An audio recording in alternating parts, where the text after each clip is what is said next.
Mais la règle des 2 minutes, ce n'est pas seulement pour les tâches évidentes comme ranger une tasse ou répondre à un message. Tu peux aussi l'utiliser comme une porte d'entrée pour des tâches plus grandes. Comment? En te servant de ces 2 minutes pour démarrer. Souvent, le plus dur dans une tâche, c'est de s'y mettre.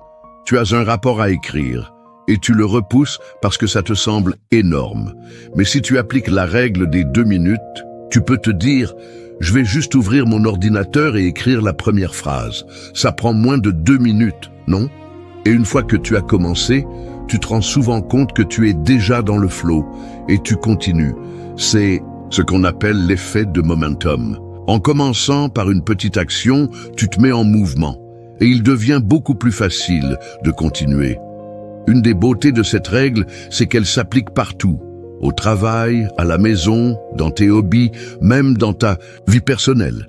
Par exemple, au bureau, tu reçois un email qui demande une réponse rapide. Au lieu de le marquer comme non lu pour y revenir plus tard, tu y réponds tout de suite si ça prend moins de 2 minutes. À la maison, tu vois une pile de courriers sur la table? Prends 2 minutes pour le trier. Tu veux commencer une nouvelle habitude, comme méditer ou faire du sport. Commence par 2 minutes. Mets tes baskets et fais 2 minutes d'étirement. Souvent, tu vas continuer plus longtemps, mais même si tu t'arrêtes là, tu as déjà fait un pas dans la bonne direction.